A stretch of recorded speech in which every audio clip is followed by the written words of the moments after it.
Hello and welcome to Pods Like Us. I'm Martin Quibell, known to my friends as Marv.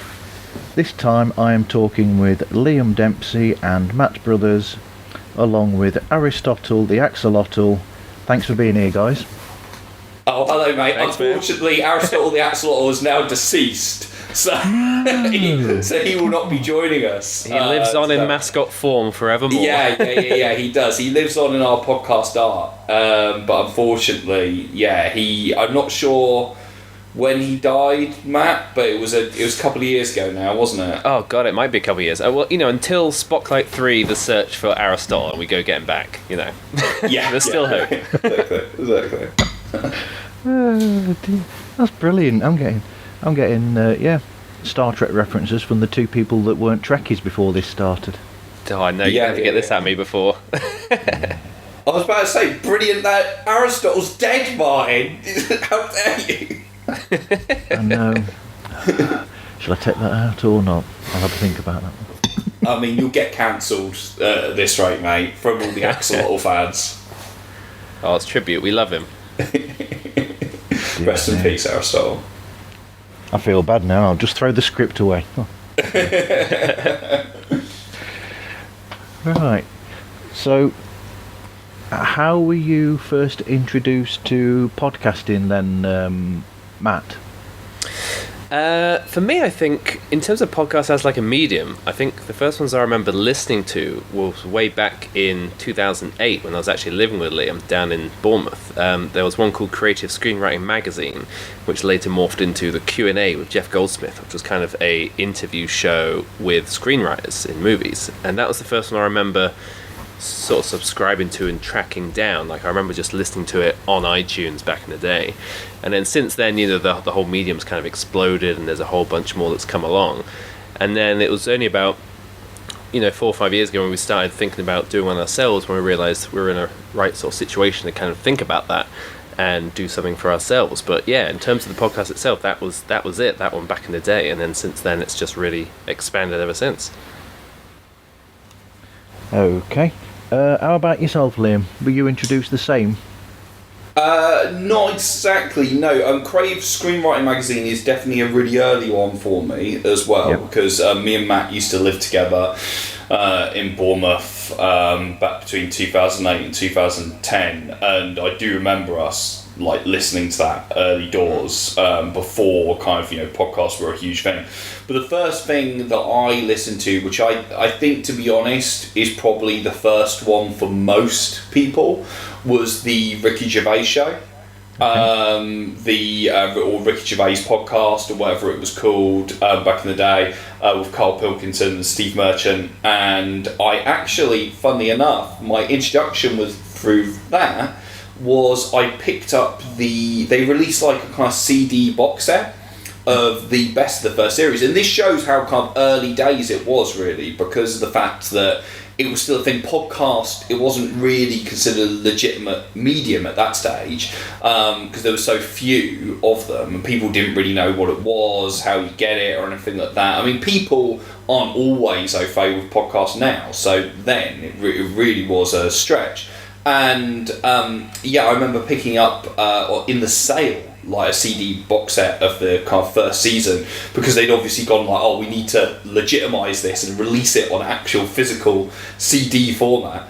Listening to that and thinking it was absolutely hilarious, and then just wanting more, and then so I went in search and found that they'd released further series since then, and obviously had to find how you would get them through iTunes or whatever the case. And I think that's the first thing that kind of got me into podcasts. But for a long time it was a case of the podcasts I was listening to were kind of few and far between, and it would just be more of a case of I'd hear about something and be like, I want to check that out, and then just individually find that episode to kind of download.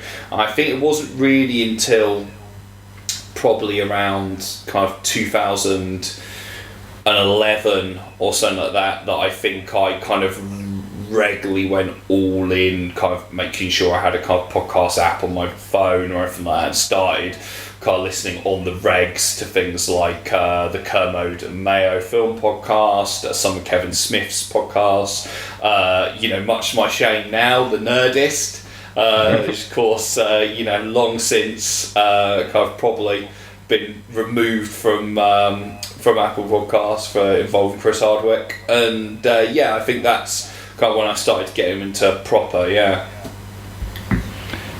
Right, before we go into the show history, as already mentioned, I'm talking to the two members of the. Am I right in saying that neither of you had any knowledge or had no history with Star Trek before doing the show? I'd say you had very small history, right, Liam? But I was definitely nearly completely separate from it. It was one of those franchises that I just never really got involved with until, the later years. So it was an interesting prospect for us to jump into this. Yeah, I mean, Matt was the one with the least. Paul, who's our other co-host, who's not here today, he was the one with the most. In terms of, I'd say he was like a Star Trek fan, like to a point. Yeah, he definitely was. I mean, that's since come out, hasn't it? Because I went to school with Paul, and I remember Star Trek being the thing that you could not like during school years for without fear of a beating. So I think he kept it on the down low, but he was definitely he's a huge film fan anyway. So I think he had encyclopedic knowledge of all the movies, regardless, because of the fact they were films rather than the fact they were Star Trek. So he'd make the odd reference to some of the older ones that I recognised through his, impersonations or what have you. But yeah, it was pretty novice to it. He was kind of lapsed, wasn't he? In terms of he was a big fan back in the day. I think probably certainly when I first met him, I still remember. I think he was still kind of watching some Star Trek and stuff around kind of 2003 when I met you guys, kind of thing. Yeah. And then, but by the time we did the podcast, I think he'd sort of lapsed apart from going to see the new films. Yeah, that's the mad thing, isn't it? Because when we started, of course, Trek wasn't as exploding as it is now with all the various shows. When we started, of course, Star Trek Beyond was due to come out, but other than that, it was kind of dead in the water. So it was a good time to jump back on. So that's the thing. We had no idea it was about exploding again. But I'm in the middle in terms of I'd seen all of the films just through being, but that's again through being a film fan rather than a Star Trek fan, and I'd seen kind of various Star Trek episodes back in the day, like just kind of watching TV at 6 p.m. on BBC Two. But so I was kind of intermediate. Matt knew nothing, and Paul was the one who, out of us, you could legitimately probably call a fan. But we thought if we all go in from a sort of non-Trekkie perspective on it, then it will be something different. So, how did the idea come in the first place?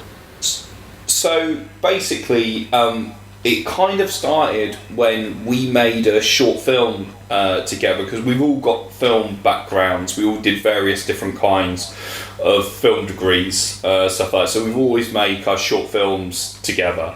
And the last one that we all made together was a kind of comedy horror called Nightmare at Knoll Hill.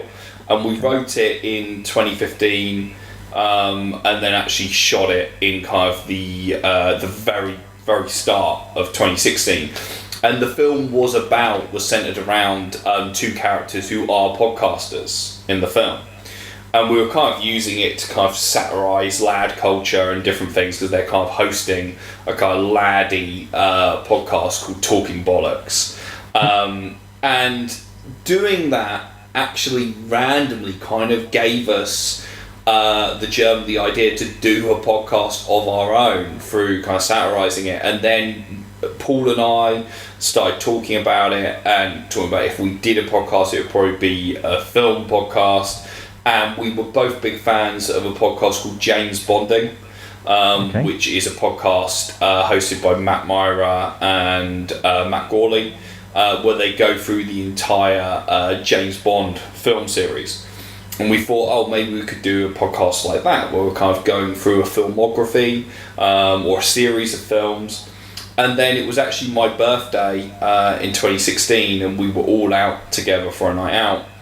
And Paul was talking to Matt, and we all suddenly turned around, and Paul was like, right, I spoke to Matt, we reckon let's do the podcast idea, and what about we do the Star Trek film series, because 13 films, it's not too much of a commitment, but there's enough movies there, we could do that, just see how it goes. And Matt at that point had never seen any of them apart from the JJ ones, so it was like, oh well, it'll be new for him, that would be cool. So we're like, okay, cool, let's do this. And very quickly it kind of came together, because my birthday's in May, and by July we were recording the first episode. We recorded that in July, and we ended up recording about 3 episodes of the show before we actually released it in September 2016. We actually dropped the first episode on the 50th anniversary of Star Trek in September. Which was a complete coincidence, right? Wasn't it? It was mad. But it was complete coincidence, yeah. I remember feeling like when we settled on kind of the subject matter, I was like, this is great, this is a really cool idea. And also, from what I gathered from podcasts, if there was one subject that was over publicized through the podcast medium, it was Star Trek. Every big Star Trek fan out there seemed to have a Star Trek podcast. So we were like, this is great, and it's going to be a challenge, because it's great in that our angle was specifically very different in the fact that it was 3 non-Trekkies having a go, because every other show out there seemed to be people who knew their stuff, they knew everything back and front, and it was Star Trek podcast for Star Trek fans. And we were very early on we can turn ours into a kind of Star Trek for beginners type show, like a Star Trek book club, you watch along with us. And the prospect, like Liam said, of there being 13 films, and they were famously good and bad, would meant there'd be a lot to talk about in a film criticism way. And the fact that we weren't full-on hardcore fans meant that we could kind of take that step back and poke a bit of fun and criticize maybe more than some other shows would. And so once we got recording on those first 3 and then started releasing on the 5th anniversary, that was pretty much around the time that Star Trek Discovery was being announced, and it was very funny enough the beginning of this new Star Trek boom of content that we're in again now. So it was very, because if we'd started the show even a year or 2 before when we did, we would have kind of just been floundering around. Not that there's a lack of content from all the shows and movies, but it would have been a few years into the show before new stuff started happening. Whereas the way it worked out, by the time we finished our initial movie run, that was around the time Discovery was starting, and it all just kind of timed together really well. Yeah, and that was completely by accident, or did you know that was coming up? Completely by accident. I think Discovery had maybe been announced by the time our first episode came out. Because I think it was in production for quite a long time, so I think it probably had been announced that there was a new Star Trek TV show in development, but we certainly weren't really thinking that far ahead. And also, it had been so long since there had been a Star Trek TV show on the air, not since Enterprise finished in 2004 or something like that, and Discovery was kind of suffering so many pre-production problems that I think a part of us was like, oh, this ain't even going to happen.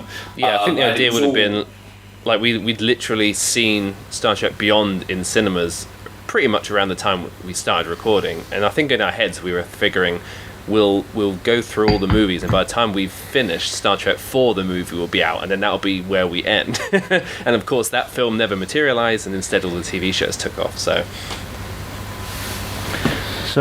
very quickly though, you came to the end of the 13 films. What happened then? Do you want me to say this, Matt, or? I'll say we got to the end, and then we did a kind of ranking episode, which felt like a bit of a finale to, I guess, what became phase 1 of the show. And then we figured, what's a way we can tackle all the TV shows as well without just becoming some insanely huge recap show or going through it all in order. And we figured, let's approach the TV as if we're novices as well. So our first round of the TV-based episodes were where we would get on someone who was a guest who was a big fan of each particular series, and we would watch the pilot episode, so we kind of got our grounding with it. and an episode picked by the guest that they thought best represented it. So we went through each of the main shows, the original series, animated series, Next Gen, Deep Space Nine, Voyager, Enterprise, and kind of tackled them from a non-Trekkie perspective as well, with a hardcore fan. And then that kind of opened up a whole new world for us as well. And then around the same time, we started just branching out into bonus episodes, interviews, special thematic episodes where we'd look at things like the comedy or the music or whatever it was, a very specific thing. The worst of the worst kind of episodes, spoofs of the franchise. And then this gave us enough life to kind of just carry on and on, with the idea being that we'd eventually return to the TV series as a whole, with us being a bit more clued in, and bring on another new guest who was now the novice, and we'd bring an episode we recommended for them, which is a series we're still going through as well. Yeah, and then you've got the other interesting side where you're looking at things that are related by, such as when you had the Day the Earth Stood Still, and the Andromeda Strain, and they're films that are directed by a Star Trek director, or you have something where a Star Trek actor's in them, as opposed to them being a Star Trek episode as well. I've not listened to all of them yet. I'm bitten and bobbing, as I'm sure that you've noticed. Have you done the Columbo yet with Mr. Shatner? Yeah, we have. So basically, you're picking up on two other threads of the podcast that we started over time. So we started Spocklight at the movies, which is the thread of our podcast where we look at a film featuring a member of Star Trek alumni, either in front or behind the camera. And we started that in kind of late 2018, and it was just a way of branching out what we were doing on the show, really, because, as I said, we're all film fans, and that's what we are kind of first, really. And as much as we were all really getting into kind of the world of Star Trek and really enjoying it, I think we were eager to be able to branch out and potentially talk about other things while making sure that there was still a clear kind of callback to the world of Star Trek. So thematically, the podcast all held together. So what we came up with was Spocklight the movies, because Star Trek is such a gigantic franchise that's featured so many amazing kind of actors, directors, writers, that you could link back so many films to it. But we came up with kind of strict rules of, the person who's the Star Trek link had to be someone who'd actually made a major contribution to the world of Star Trek. So it couldn't be, the best boy on one of the films or the grip on one of the TV series or anything like that. It had to be someone major. And they had to have a significant role within the film that we were discussing as well, or do something important within that film. So from that, we kind of got a list together of like over 200 films. And we were like, okay, we can start kind of going through this and kind of getting guests on to pick films and stuff like that.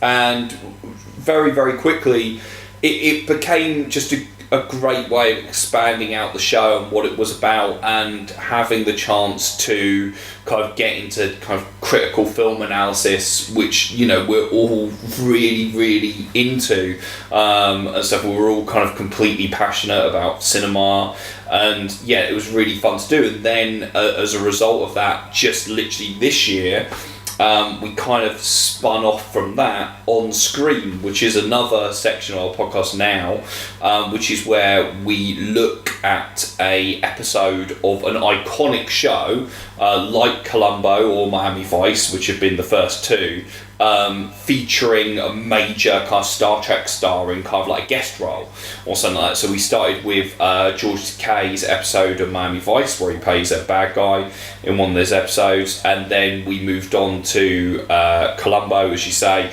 with the first appearance of William Shatner in that show, because he's been on twice in the 70s, and we were joined by Chris Hewitt, who's one of the main writers for Empire Magazine, obviously hosts their podcast as well, to talk about that, as he's a big Columbo fan. So we've just found ways of kind of basically branching out and expanding what the podcast is about. And of course, eventually you'll get to that classic Columbo episode with Leonard Nimoy in as well. What's it called? Stitching Crime. Is that it? Yeah, well, funny enough, Chris did mention this on the podcast, and this was the thing I didn't actually realise that Nimoy had been on it at that time, and he actually talked about it on that episode. So I'm not sure if we'll go back to the world of Columbo or not. I think with the on-screen episodes, I think probably once we've covered like a TV show kind of thing, we've probably covered it and probably going to move. Yeah, like we tried to mention as much about the other appearances, didn't we, in that one? Exactly. And there's a ton of TV out there, but I guess it's finding the ones from the time as well, the time being like either 70s, 80s or 90s when these Trek actors were still around, either being in the movies or stuff, but having those kind of prolific guest spots in otherwise iconic shows. Rather than something like, say, Boston Legal, which is just a William Shatner-led show. Like, this is kind of more of a deep divey part. Although, that could come up, who knows? I'd definitely be up for doing Boston Legal at some point. And especially as my wife hosts an Ally McBeal podcast.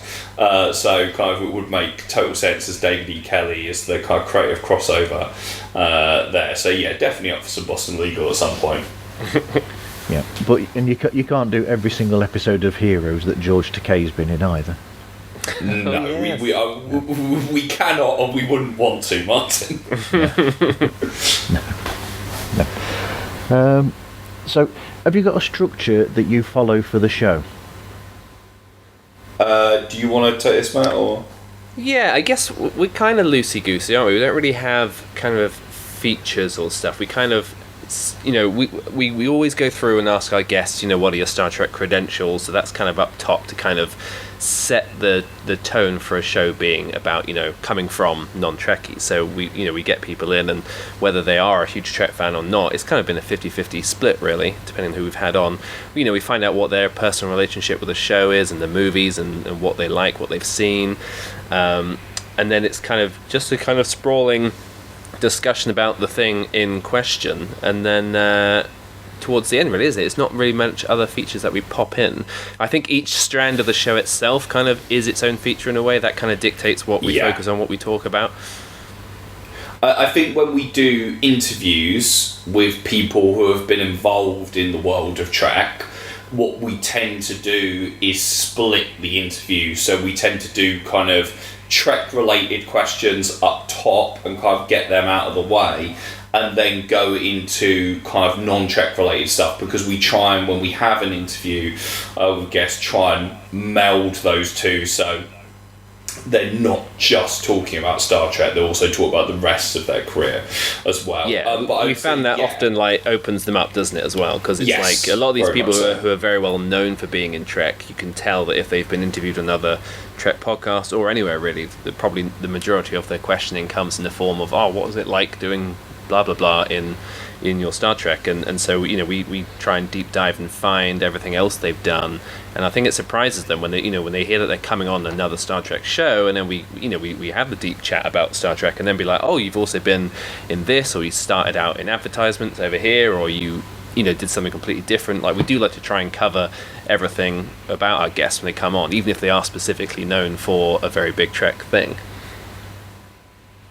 So how do you pick those guests, and how do you get those guests to say, yeah, I'll come on your show, and they don't go, who are these strange people, what are they asking me to do this That's the for? magic of you, Liam, isn't it? Yep. Yes, I mean, I basically book the vast majority of the guests on the show. I mean, there have been a few that have kind of come from you guys, haven't there? Like Adelaide Philippe, who was a kind of concept designer on Star Trek Discovery. She was a colleague or friend of yours. Yeah, she was on a short film of mine back in the day. And then same with Adam Langston, who is a composer who came on to talk the music. Okay. I'd worked with him before as well.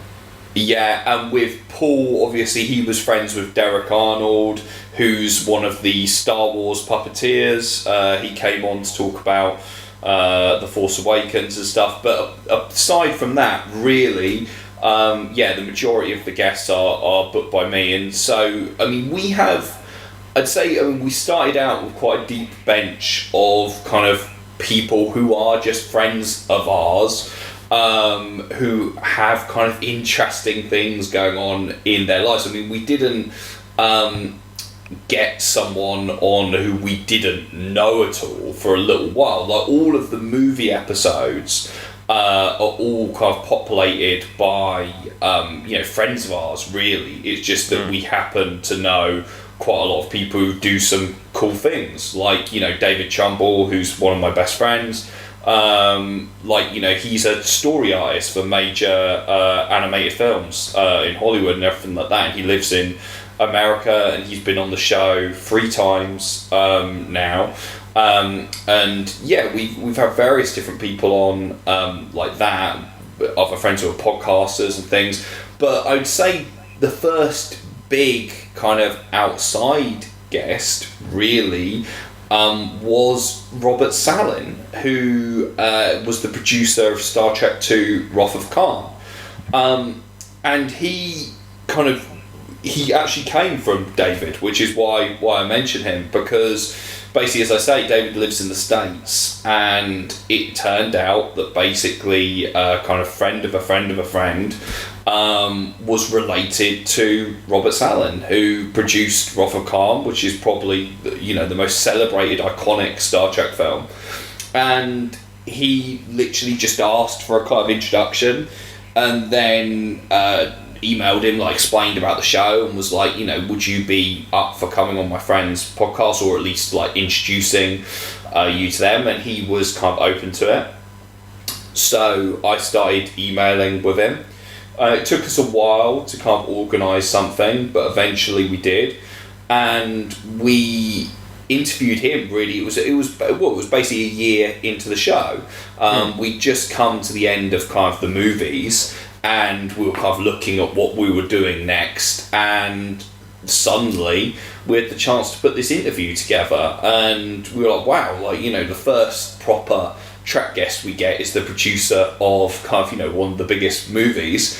And we were all quite nervous, and we kind of went into it, and we kind of did it remotely via kind of Skype. And yeah, he was fantastic. He was great. He was an absolute raconteur, and so friendly and warm and kind to us. And we just had this really kind of deep dive interview where we talked about, for the first half of the podcast, his experience and kind of working on Wrath of Khan. And it was kind of cool because his role in the film hasn't actually been talked about that much, because obviously there was kind of multiple producers on the film, but he was the one who was basically the most hands-on, and actually was responsible for a lot of the big stuff that's kind of celebrated about Wrath of Khan. And he hadn't really told his side of the story that much, so that was kind of cool. And after that, I think it just gave, all of us, but certainly me as the person who was starting to look to kind of book people for the show, a kind of newfound confidence, because I was kind of like, hey, you know what? We've had this guy on who was producer of one of the biggest sci-fi films of all time. Let's go with this. Let's just try and go for broke. And if people say no, they say no, and whatever. And so I just started doing it. And in terms of advice for people who are kind of looking to book guests and stuff, I can't really give any advice except just go for it, because the worst that can happen is that they'll ignore you or say no. That's literally the worst thing that can happen, and really that's essentially no loss. I would say that I haven't had much success with booking people through management or agents or anything like that. Not to say that some of those people haven't been very helpful, because some of them have, but I think it's difficult sometimes, because it gives a level of disconnect to who you try to talk to. I think basically most of the time it's best to go just direct to people, and through the age of social media you have that opportunity. So I think... Yeah, especially something with, as low-key as a podcast. Like, it's not like you're offering them a role in an indie film through social media. You're just kind of going, hey, we do this. If you're interested, drop me a line back. And it's no big deal either way, really. So yeah, exactly. I think that's the thing. You have to just go... You're not putting your kind of, like, absolute hopes and dreams on this. You just go for it. And I think that's the big thing for a lot of people, is just having the confidence, just go for it, ask... and just put it out there, because at the end of the day, it's like what you're asking a person for is their time, basically. You ask them to give you some of their time, and that is kind of valuable, and that's understandable if they kind of say no. But if you make it as kind of easy as possible for them to do, then most of the time, I think people, even if you have to kind of spend a bit of time arranging it, will probably be up for it. If you can show that you've got, I think with us, the more guests we've had, and the more kind of history on the show we've built, the easier it becomes, because you can kind of point to, hey, we've had this person, this person, this person, and they all been on, and you can hear their episodes, they seem to enjoy it, so maybe you'd be up for being on. And then I think a lot of people kind of go, oh, okay, I suppose if they've had that person on, and that person, they can't be too crazy, so we'll give it a go. Yeah, I think it definitely helps that the Star Trek community is one of the friendliest out there. I think, like, everyone's been so lovely. There's been no egos involved, and the sort of people we've been able to reach. I mean, we managed to chat with Shazad Latif, one of the main leads from Star Trek Discovery, and he was so chill. He was just like, just come round my mum's and we'll have a cup of tea, and we did it in his bedroom. It was like, oh, hello. That was great, and and they're really amazing experiences, kind of doing those kind of episodes. And I think there's no understating that obviously one of our earliest guests after Bob was the great Richard Donner, who is I don't think it's kind of blowing it up to say one of the most iconic directors of all time.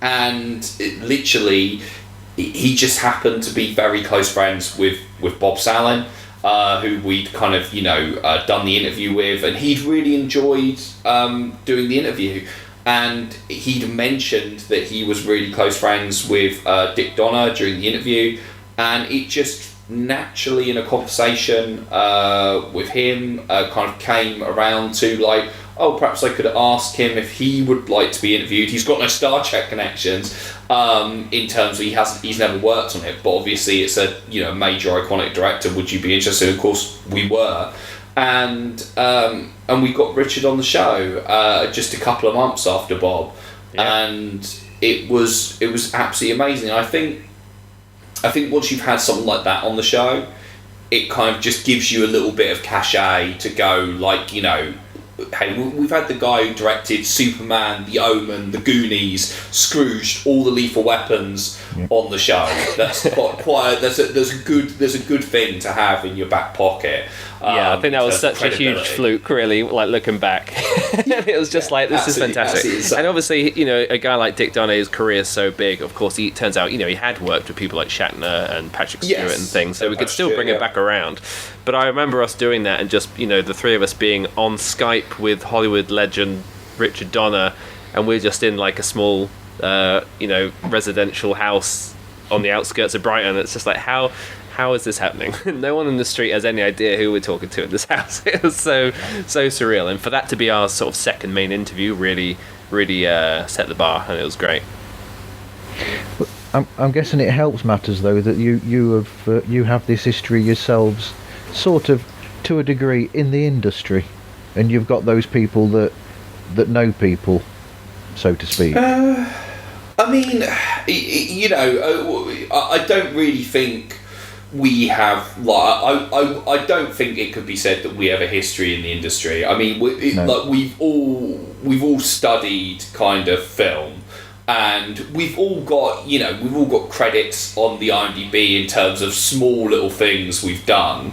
But I mean, in terms of history, I don't think we've got anything you could point to in general where you could go. It's funny, like, I think with something like with us knowing Dave, of course, this was really before he was getting his animation side of his career going as well. But of course, you're right; these things do trickle down, of course, and that was pure luck that Dave knew someone who knew Bob Sallin, and then as we've grown as a show, just through social media connections, Twitter connections, you connect with other podcasts, and it gets ever more easier to kind of reach out to guests who maybe you want, who have been on shows and every other connection you make, it shortens that bridge between getting them. And it's the 6 degrees of separation, isn't it, basically, in terms of, that's exactly it. I mean, I would say that, the film degree that I did is kind of, one of the most respected kind of courses for film in Europe, or at least it was at the time I did it. And, it was the biggest class I think they'd ever taken that year, which is why I got in. And literally, you're working with so many talented people in somewhere like that, and forming friendships that will last for life. And I think naturally, you just end up being friends with a lot of interesting people who go on to do interesting things. And through that, you have the connections in kind of that way. And as Matt says, we've now been doing the podcast for over 4 years. We've kind of met a lot of other podcasters, guested on a lot of other podcasts, and just through that, you just start to kind of you're able to make those connections and kind of bring things a little closer together. But it's an interesting show in the way that you're not affiliated to the estate, but you have the great guest. Even, but do you know what I mean? Sometimes a lot of podcasts that aren't affiliated to an estate of something like this, they'll just be like a couple of people watching a film, then talking about it. Whereas you've got this added bit of the guest, which wouldn't normally have in that sort of podcast, if that makes sense. Yeah, it was interesting. I think early on we decided to try and have like a fourth voice, like a guest every episode, because it could have easily been the show where it was just the three of us, and any guest episodes were special interviews or whatever. But from the fourth episode onwards, we always had a guest in with us, and like we said from the start, it was a lot of friends. But you're right. I think it's been able to keep us kind of chatting these films as vague Trek fans and big movie fans, and then branch out and get people involved. So, although of course we do still even now have episodes on occasion where it is just the three of us. Sometimes it is just three mates talking a movie. I'd say those episodes are quite few and far between now. But we do like to do them. I mean, genuinely, because really the only reason those episodes don't happen that often is because we're usually scheduling a lot of guests for the show, and we usually kind of schedule quite far up in advance for guests that we're wanting to get on and organise. But we do really enjoy doing episodes where it is just the three of us, because the whole reason we actually started the podcast originally, which is something we didn't really talk about, was just because we've all been extremely close friends since around 2003, so coming up to 20 years in about 3 years or so. And really, it's because Matt lives in London, I live in the centre of Brighton, Paul lives out in the suburbs and has just started a family, as such we've all got our own commitments, and we wanted to make sure we had an excuse to kind of make sure we were always regularly hanging out. And that was the main reason we started the podcast, really, more than anything else. And the first 3 episodes were just the three of us, before we actually started to get guests on with the 4th episode. And like I said, we do now, it's kind of thing where we try and look for an opportunity to have an episode where it's just the three of us more than anything, don't we? Like, Yeah, well, this is the thing. Like before this year, of course, we did them all in person if we could. It was only getting the guest for a certain interview in the room via Skype. But the fact that this is, you know, a show with a different kind of guest every time, if we can help it, and they were all done in person, I mean, that goes to a lot of organisation. And I think what helped was our commitment to just having 2 episodes a month, like a kind of bi-monthly schedule. Like if this had been a weekly show or even a fortnightly show, I think the added pressure of having stuff out would have meant less guests or more remote recording or whatever it would have been to make it work. But the fact that we could be like, all right, we only need to bank 2 episodes to have a set for another month, meant that we could plan around that. And we've always been at least 1 or 2 in front, sometimes more, sometimes less, but it meant that we could arrange these. And then this was the thing, like I would come down on the train to Brighton every time we recorded, and then if there was a certain guest that was based up in London or had a recording studio up in here, like the Empire magazine guys, like Liam and Paul would come up this way. So it was kind of getting a bit more 50-50, but certainly the first like 2-3 years it was kind of, I would arrange my monthly sort of jaunt down, see the guys, hang out, have a weekend, and then get a recording in or 2. So it was great, and we look forward to, you know, going back to that as well. I mean, this is the thing now with the pandemic and remote recording. It means we're currently, you know, trying to bank a whole bunch more than we would, and the guests are still there, but they're remote as well, and then hopefully things can get back to normal as 2021 rolls around. I hope so. Yeah, no, definitely. And I think it should be stressed that officially we've always been a monthly podcast. I mean, so even though I'd say in general, most months we tend to put out 2 episodes, officially we're still just a monthly podcast, so we only promise 1 episode per month. So I think that gives us quite a lot of latitude in terms of organisational time and stuff like that. But it just also allows, so if we want to put out more than 1 episode in a month as a bonus episode, we can. But if we just only have time to do 1, then we're only committed to that. So I think that's quite helpful as well. So when it comes to researching for the show, how much Star Trek do you actually yourselves watch, and what do you use to research for the show? Well, it's been, luckily, you know, pretty much the entire Star Trek canon, TV-wise, is on Netflix and has been since we started. It's only been recently, like Picard has drifted over onto Amazon, and Lower Decks, the new animated show, still has no UK reader release, so some of these have been staggered out. But having every episode of the old shows at our fingertips on Netflix has been really handy. Sourcing the films was pretty easy as well. And then it's, you know, as we've gone through the shows, we have been watching episodes of them outside of scheduled viewing to try and build up our kind of experience with it for when we eventually come around and bring a novice on board. But a lot of the times it's just, you know, we watch the thing that we're talking about and take extensive notes on that and kind of maybe branch out a bit and see where certain tangents take us and things. But it's pretty simple going, really. Yeah, I mean, we, like you say, I think the big outsider thing has been just watching more Star Trek than the actual show itself requires, in terms of, because of the fact that we're doing these new series of episodes where we kind of bring someone on board who's never really seen any Star Trek and kind of introduce them to the show ourselves. That requires a lot of additional kind of home viewing for episodes we're not kind of covering exclusively on the podcast. So I've definitely watched, I've watched tons of the original series and most of the animated series. I've watched a lot of TNG now, and now I'm going through the stage of watching a lot of DS9. So there's that kind of building up our own kind of knowledge of it, so we can build new episodes kind of around that.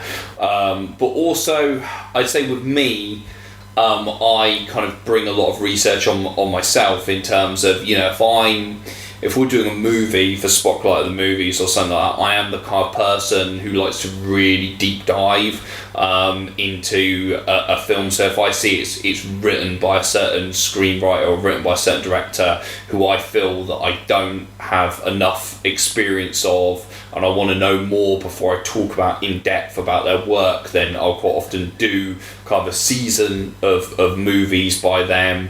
Or, for instance, when we did our Police Academy episode recently with Dan Thomas on Police Academy 5 Silent Miami Beach, I rewatched the entire Police Academy film series. Oh, you poor fool. That.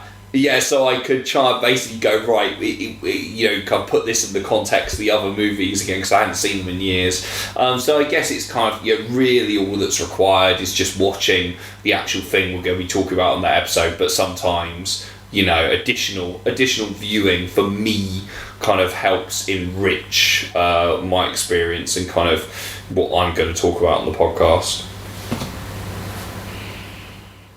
I'm just trying to think of you going through all of those different Police Academy films now. And Oh, what an experience, Martin. Are you a Police Academy fan yourself?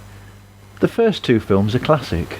Yeah. Yeah, first two films are great. I think that's right. I think first two films are the ones you could genuinely recommend to someone. Yep. And then the rest are kind of, if you're a glutton for punishment.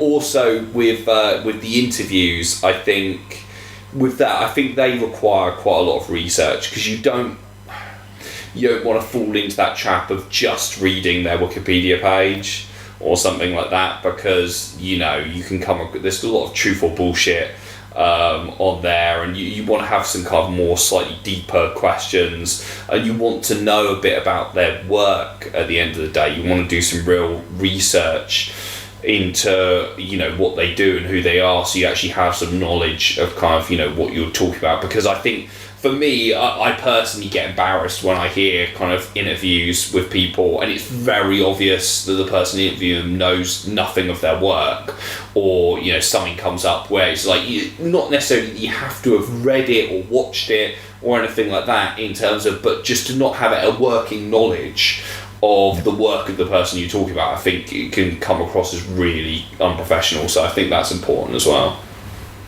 Yeah, there's nothing worse than an interviewer asking somebody a question and them saying, "That's not true. That wasn't me," or something, and then it's yeah.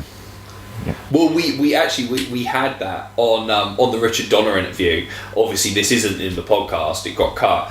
But there is a part, and I mean, to be fair to Paul, I wouldn't say this is his fault, because I've read Richard Donner's biography for the interview, and it's mentioned in that biography. So I'm like, well, it's in your authorised biography, mate. So he's wrong. And Paul mentioned that apparently at some point in the 80s, Richard Donner was rumoured to direct the Batman movie that Tim Burton ended up directing, with Mel Gibson as Batman, which was apparently mooted. But when he mentioned it to Dick Donner, Dick shot it down immediately and was like, "Oh, you're thinking of someone else." So it kind of just goes to show how difficult those things could be if you haven't got something verified. Yes, makes you wonder if he used a Ghost Rider for his autobiography. Yeah, well, it was his biography, so it was written by someone else. Somebody else. But he was like, he did sign off on it. So maybe he just did, but maybe he used a Ghost Rider rather than a Ghost Rider. Have you got any standout moments from any of the shows that you've done over these 4 years then? Matt, do you want to say what your standout moments are, and then I'll say mine? Yeah, I think outside of our biggest interviews, like with Dick Donner and Shazad, like Shazad was definitely one as well, just because it was a rare chance to have a huge guest for the show, but also do it in person, and just to be there with him and have such a great chat with him, and to find out just how great with his time he was and how generous. That was fantastic. A moment of the show that I always remember that isn't really in the show, it's around the time we'd been going for about 5 or 6 months, and of course when you start a podcast, podcast growth is exponential, so it's a slow beginning. And I remember we went out to Spain for Paul's stag do, and I remember us being out there and following the download number, and we ticked over onto 500 downloads while we were out on the stag, and we were like, "Hey, this is phenomenal news!" Yeah, and that was only after. Yeah, I think there was only like 7 episodes that we'd released at that point, but it took about, nearly 6 months to kind of get that many numbers. And we were just like, yes! And now, that feels forever ago. But I always remember that. I always remember, for some reason, I always come back to us recording our movie ranking episode as just being a hell of a fun time, because there's this whole bit in it when we're trying to like say, there's a moment where Paul's saying how much he absolutely loved a certain film, and then he looks down to his list and he's put it at like 9th out of 12th or something, and we just die laughing. And then that kind of like, because that was one where it came back to being the three of us again, and like I just remember having such a good time on that, kind of like summarizing everything we'd done so far at that point. It was about the kind of 1 year anniversary of the show. It was just a real good time. And now going forward, the way we've branched out and getting to have certain guests come back, like people we love who we maybe didn't know before the show but now consider friends, getting them back, it's a lot of rewarding stuff going on, so it's fantastic. Yeah, that Almira one is really mad because, like you say, I mean, that was very, very early days into the show. Like you say, I think we'd released maybe like 6, possibly 7 episodes at that point, and it was a case of I'd completely forgotten about that, and it now seems mad because obviously that would have been kind of early 2017 time. And all this kind of years later kind of thing, that it now seems mad that we were kind of excited about crossing a tiny little number like that kind of thing, like, and now like kind of where we're at now and everything, like it seems crazy, but that's just shows kind of how much kind of we've grown over the years and such that, because that was back when we were pretty much doing it just the three of us. Like for me, I mean, there's loads over the time, to be honest, that we've done. Like, I mean, obviously, Richard Donner, that's a huge one for me, just because, he's someone, I idolised way before the podcast, outside of the whole kind of Trek thing. Was a legendary film director, and I never dreamed that I'd be kind of just having a chat with him like on Skype. So that was a huge deal. I mean, especially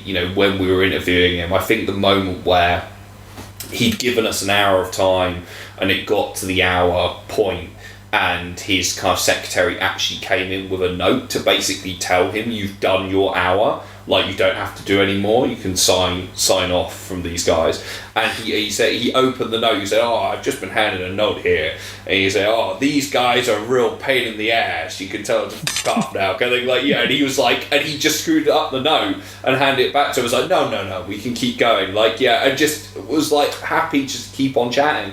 And in the end, like about half an hour later, it was actually us who said, we'll sign off because we don't want to take up any more of your time. But he was just happy to keep on chatting. So, I mean, that was, to get that respect from him was incredible. Bye, mate. Like you said, yeah. The ranking episode that you referred to, Matt, that's a real favourite of mine as well. Just being the three of us, I think it's definitely one of the drunkest recording sessions we've had, 100%. There's been a few, like there's definitely been ones with Paul and you especially recently. I was very drunk during the Police Academy episode. As you had to have been, yeah. But the ranking episode, that was so much fun, and I think it felt like a grand culmination of everything up to that point as well. And I think there was kind of almost an end of term type vibe to it, and it was, and the whole thing of for that episode is the episode where I have took on the form of Mr. Halliwell, the famous film critic, to kind of talk about the Star Trek films. That was really fun. This is a really early one when Paul made us Dr. McCoy's old-fashioned Tennessee baked beans.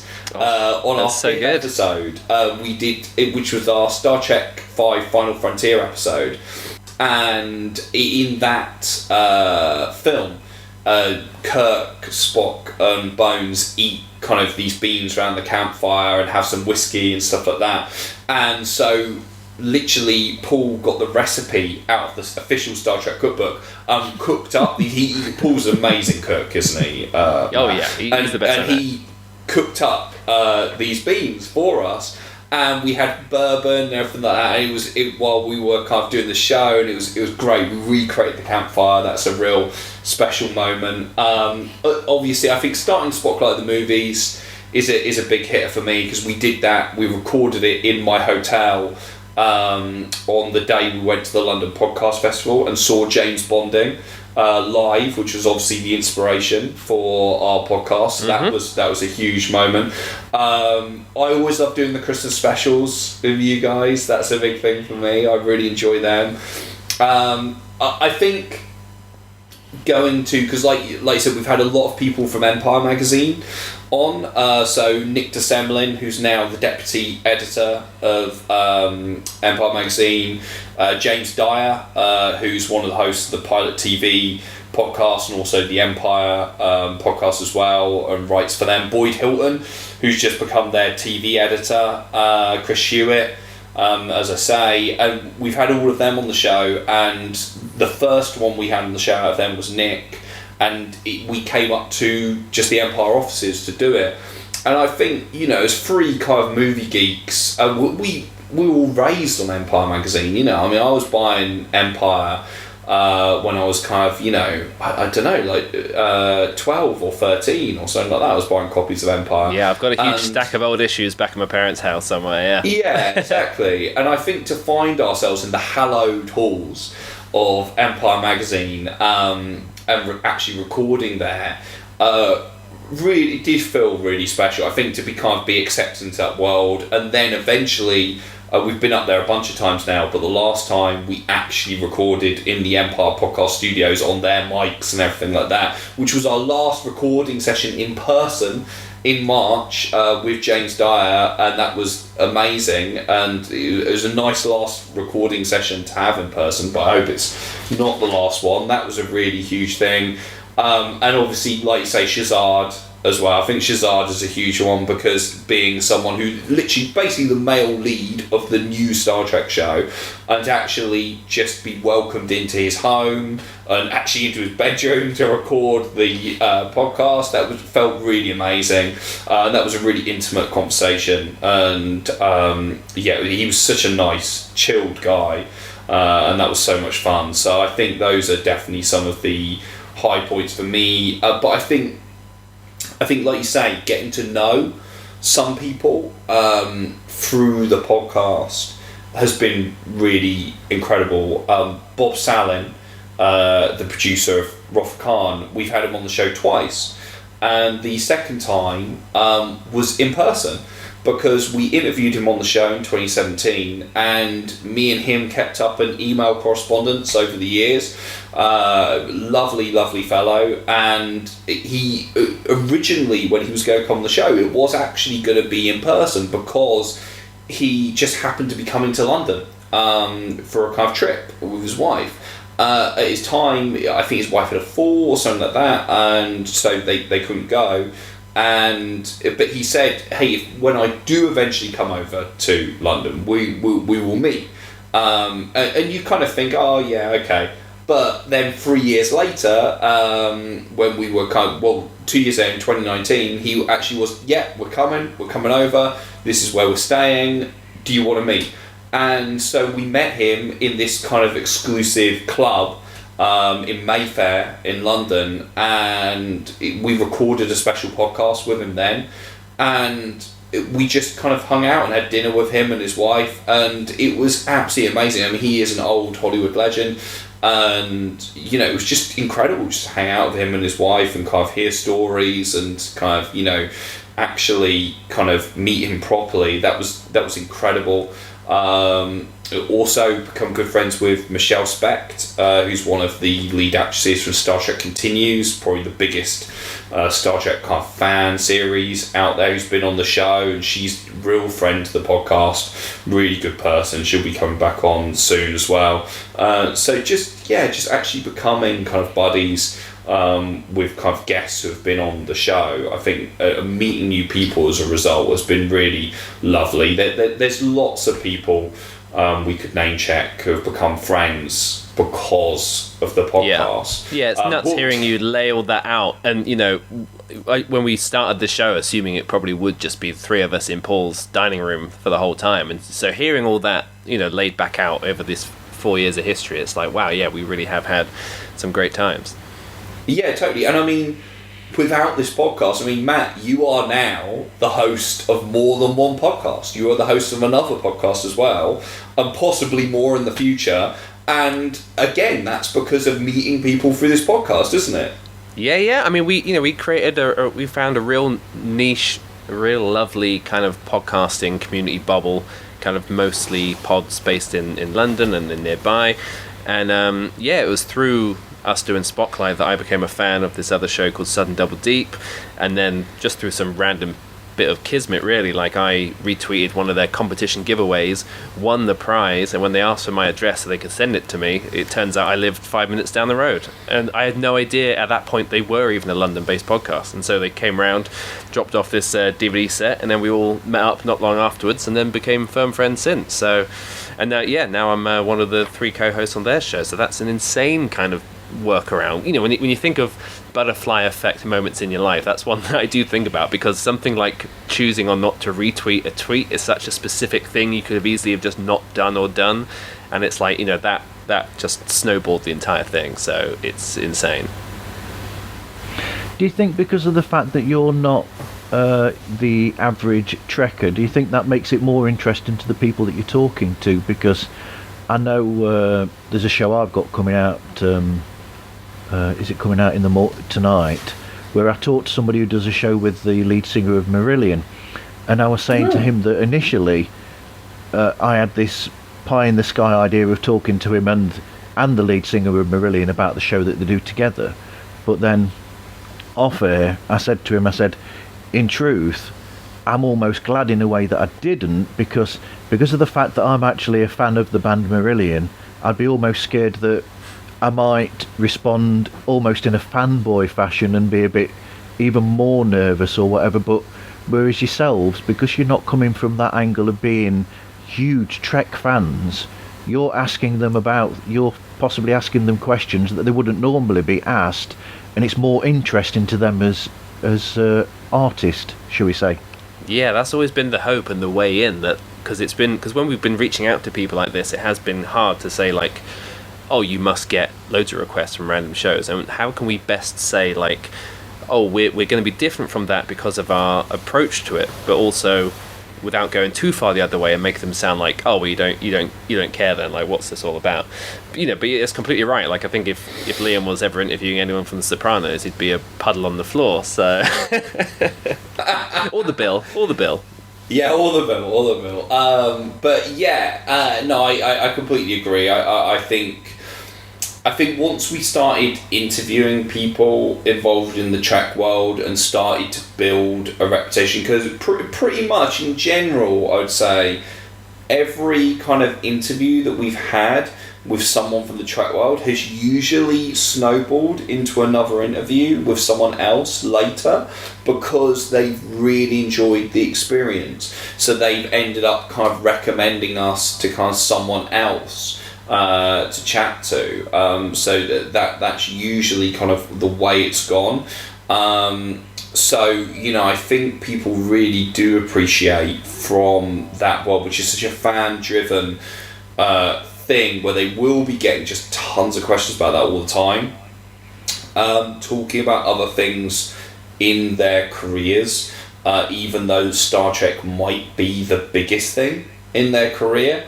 So I think it's always a nice moment where we surprise a guest that we've kind of seen something they've been involved in, or we want to ask about something they've been involved in, which they clearly never get asked about.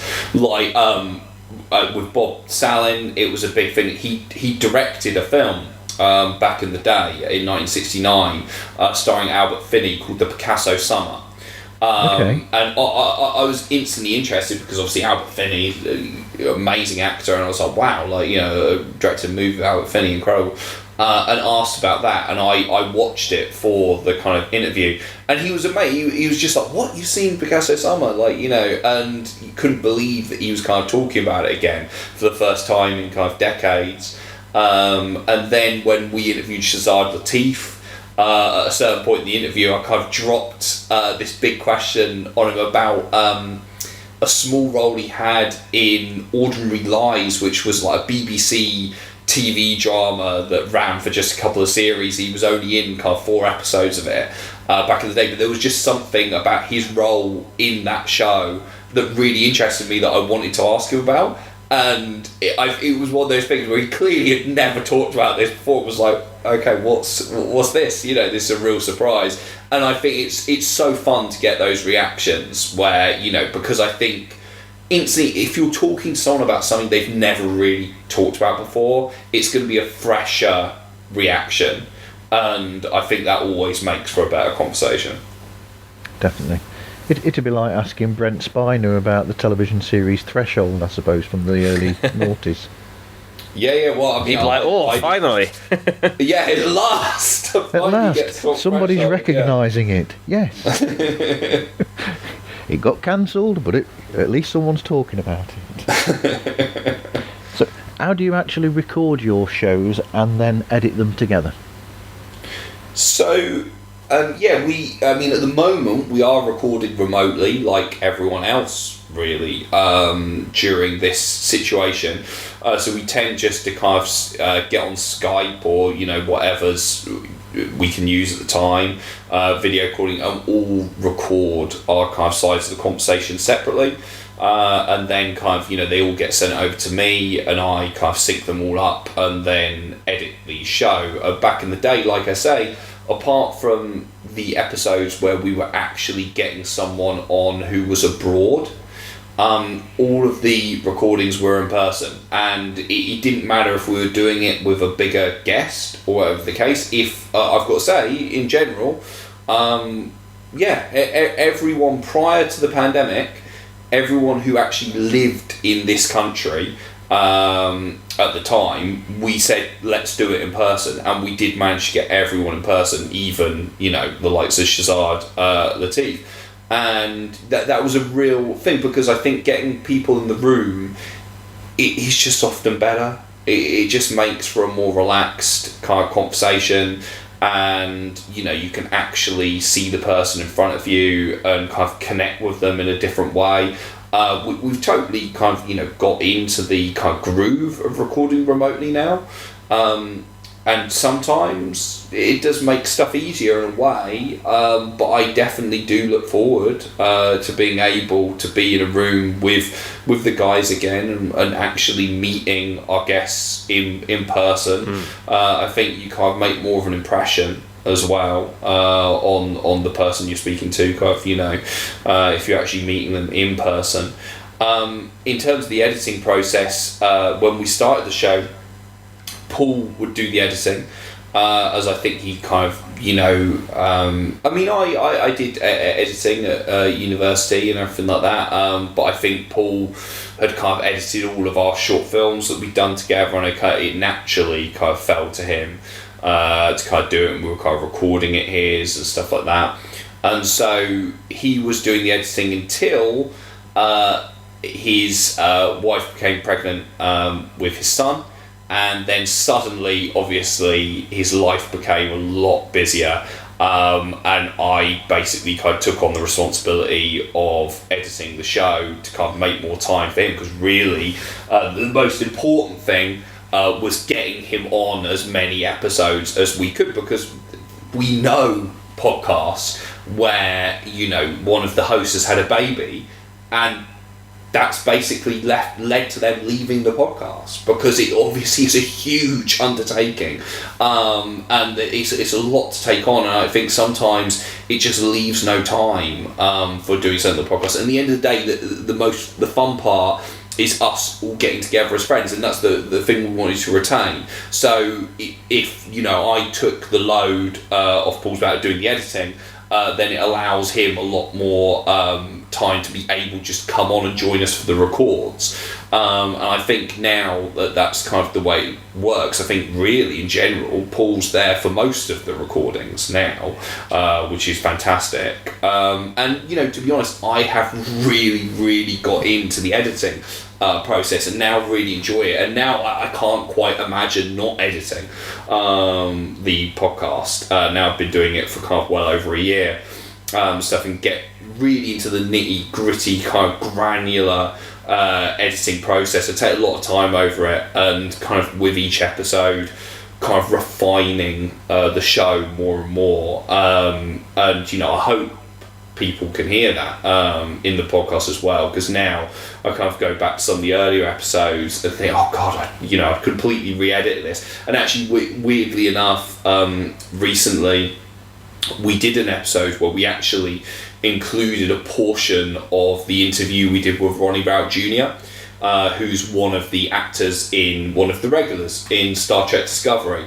And we interviewed him a couple of years ago, but there was a portion of the interview that was kind of very closely related to Black Lives Matter, and when obviously the death of George Floyd blew up and everything like that, we kind of felt it was important to kind of address that on the podcast, and part of that was kind of a portion of that interview repurposed for that episode. And so I essentially edited together a portion of that interview for the episode, so essentially was able to go back and re-edit this older episode. And I was like, oh god, you know, not only was I cutting it down anyway, but I was cutting lots of bits out that now, if I'd been editing the show, that they would have gone straight on the cutting room floor in terms of, you know, get rid of as many ums and ahs and all that kind of bullshit.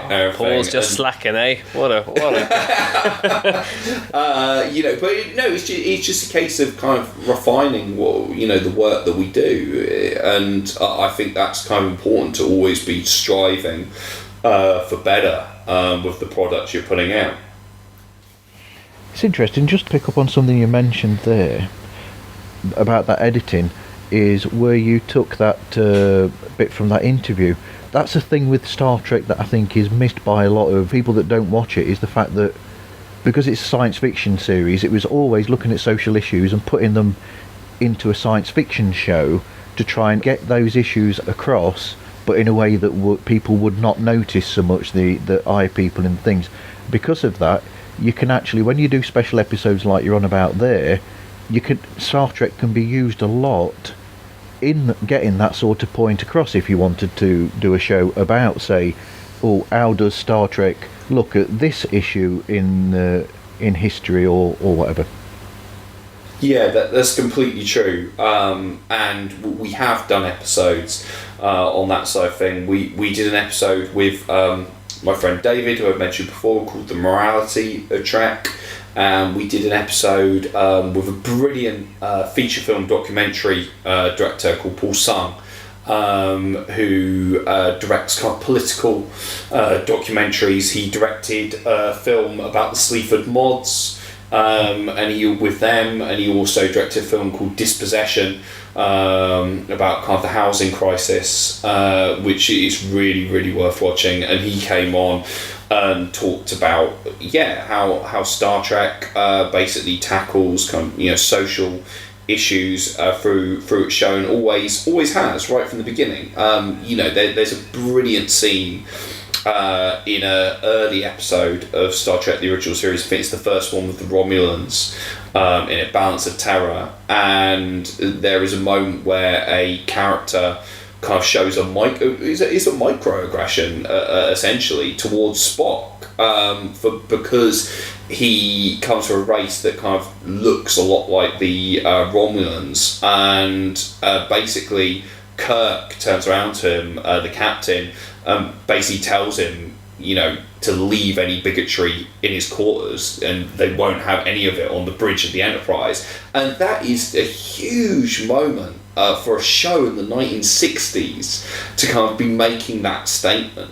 over something like that. There's not even a kind of blatant bit of racism or anything like that. And I think that kind of set the tone for what this show is, and he's always tackled those issues. Star Trek's always been the banner for this, hasn't it? You're right, and it's like, the 1960s show, obviously, there's as equally as much as it gets wrong just through being in its place in the 60s, but the TV shows and the movies have always held up this ideal of this idealized utopian society, and you're right, like sci-fi as a genre is in the perfect place to deal with.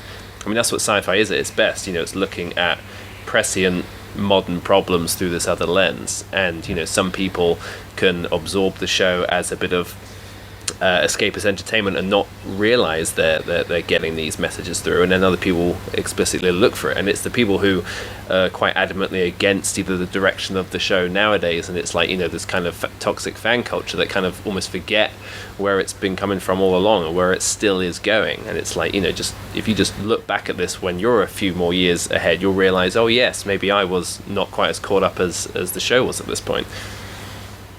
Yeah, it's well, something else you've sort of touched on there is the fan thing with when Star Trek Deep Space Nine started, and then you had it with Voyager as well, where you had the it's a black person in charge of the space station, or you've got a woman in charge of a starship, and you think to yourself, now hold on a minute, Star Trek has always been about inclusivity and getting these points across, and that's one of the best things about it.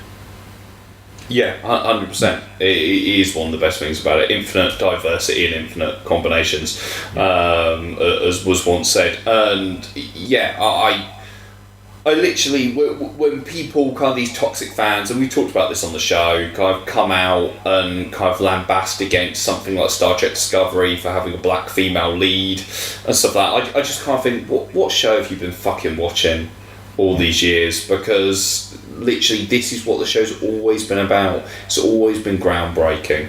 Nichelle Nichols' role as Uhura in the original series was groundbreaking in terms of, yes, you could look back at it now and by today's standards it wouldn't work in the same way, but at the time it was a huge thing just to have a regular black female character kind of on the bridge who had kind of agency of her own, everything like that.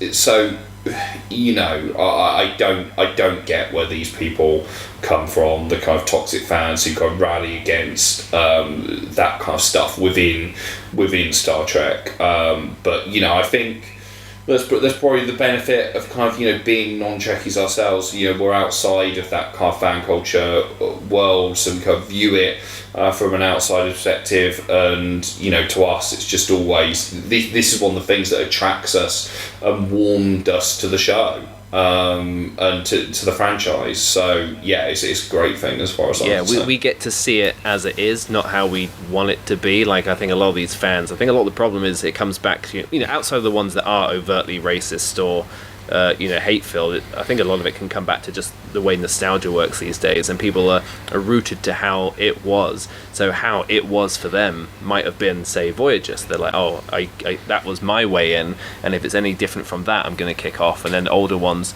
you go back to Next Gen and original series, and I think every Trek fan has the part of it, I think, that they hold most dear, and if it starts to go too far from that, I think they get a bit angsty, whereas we never had like this is our thing. I think Paul would have had one of the films and one of the series is his favourite and stuff, but we never kind of came into any of this, and all the new stuff that's come out from it going like, well, this is how I remember it and how I want it to be, how dare it change? Because surely if you're a fan of the show, you're well aware of the fact that it has 50 years of change and evolution behind it. So, to kick off about it doing something different now, if you come back around to something like Lower Decks, which I think some fans have been like, oh, it's too funny, and it's like, well, this is the animated comedy show version, and there'll be another one around which does something different. Each show can do its own thing, and that's why it's such a great franchise, because you have so many different tones and setups and just intentions for each of these shows. Yeah, I mean, my own personal Trek would actually be the original series, because that's how I first started watching it, was on the reruns of that, or the repeats. And then, funnily enough, my second favourite would be Deep Space Nine, because of the arcs that you get in those later seasons. What would be your own favourite Treks individually? I think for me, it's still JJ's first Star Trek film, and I don't know how much of a blasphemy that is for any big Trekkie, but I think this is what J.J. Abrams does so well. He's a master at kicking off universes and casting and just sheer propulsion in action cinema. Like, you watch that film and your fingernails are gripped into the seat by the time the kind of pre-titles bit with Chris Hemsworth is finished. He knows how to get you in, and it also had the benefit of tackling a reboot in what I think has been the best way that anything's really done it, in that everything that happened before still exists. It's just shunted over onto a parallel timeline, and you can see how quickly that the benefits of that idea start to falter when you get to something like Into Darkness, where it's like you've got this brand new timeline and universe to explore here, and he instantly starts to try and do Wrath of Khan again with some changes. But in terms of that first film, I think it's an incredible feat of filmmaking. The score's amazing, the cast are incredible, and I just really love it. So it's that, and definitely the Wrath of Khan in terms of the classics for me. And I think in terms of TV as well, DS9 is quickly becoming a favourite alongside original series. Original series I can easily put on. It's like the original Twilight Zone series I'm a big fan of as well. I think serialized, standalone, storytelling from that era is so strong and powerful because the writing's always there, and this really was exploring a lot of new concepts that hadn't been seen before and has since been imitated. So I think the classic iconography of the original series, and then what DS9 does with serialized storytelling, really grips me in. Yeah, I mean, with me, I agree that Star Trek 09 is definitely a big touchstone. I think when we did our ranking of all the films, which is obviously a combined kind of ranking between the three of us, I think Star Trek 09 did come out on top, which I think was a source of great controversy for our listeners who are kind of hardcore Trek fans.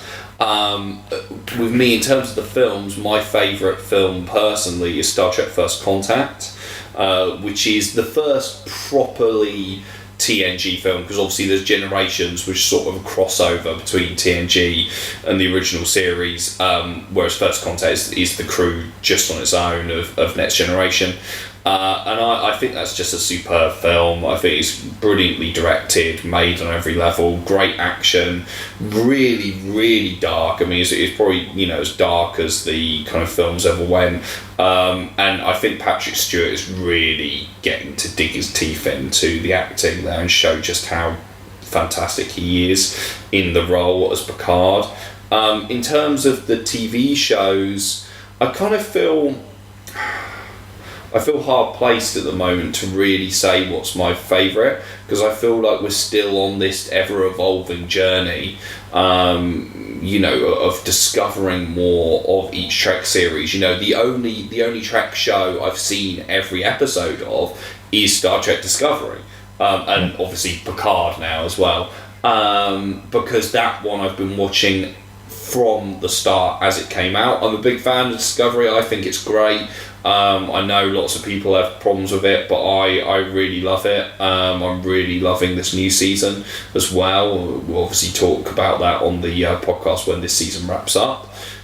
In terms of where I'm leaning at the moment, I think it's similar to Matt. The original series, I think, is pretty great, because I think a lot of those episodes that are just kind of standalone stories, a lot of them are real touchstones for kind of just sci-fi in general as we know it today. They're kind of birthing a lot of ideas for the first time that kind of haven't been taken up before, and I think there's loads of really fantastic episodes, and I still think that is the most iconic crew. You don't get more iconic than Kirk and Spock and Bones and everything like that. They're the ones who, if you go up to someone on the street, they're who they're going to know, and with good reason. I do think DS9, I think at its best, I think is probably some of the best Star Trek ever kind of put on film. I think it's really sophisticated. deep kind of stories and character arcs that they're doing on that show, especially at the time it was made. That's really impressive. But yeah, I think I'll need to keep seeing more before I declare what is my favourite Star Trek TV show or anything like that. Okay, what are your favourite non-Star Trek things that you've watched for your show? Matt, do you want to go or? Oh, you go. I need to think.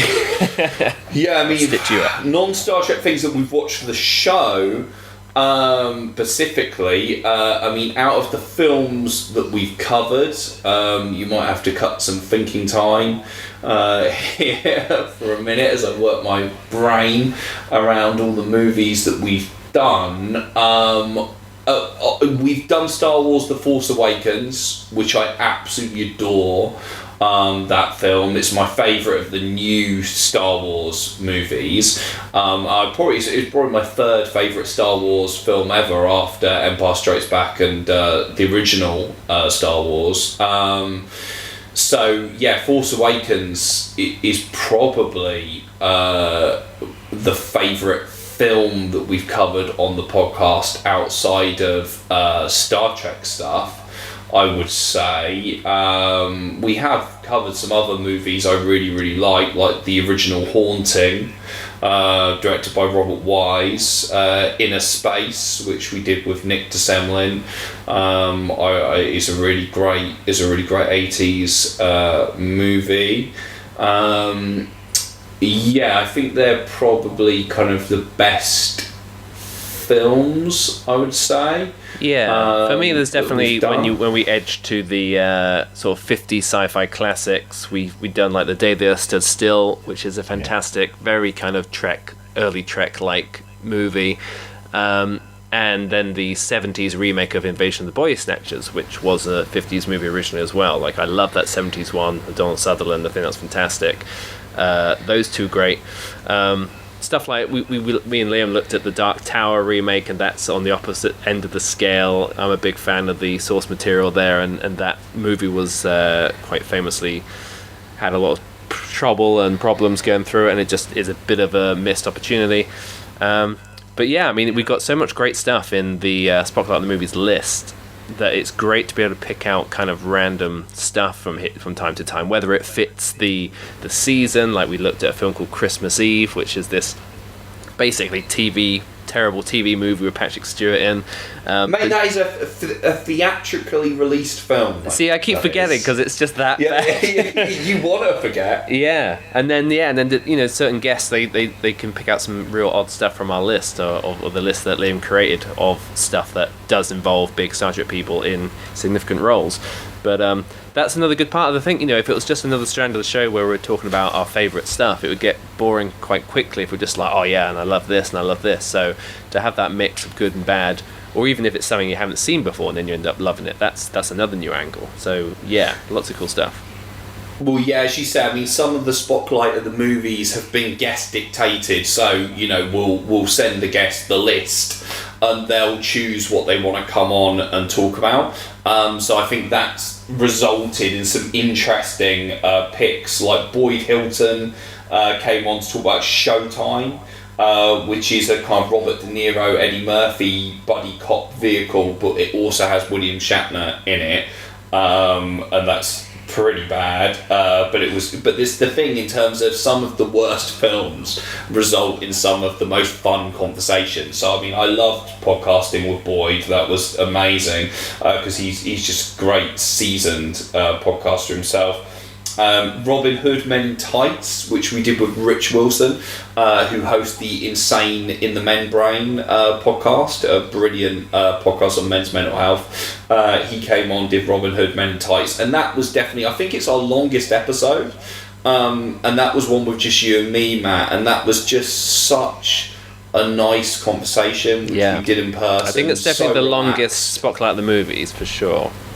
Yeah. I think it is still our longest episode, I think. But it was just such a nice conversation, just so good. And also talk about your other podcast, Matt. We did, of course, Death Wish 3, with Daryl and Jeanette, who are the hosts of Sun Double Deep with Matt, his other podcast, and that was it's a terrible film, but it is one of the most so bad it's good films of all time.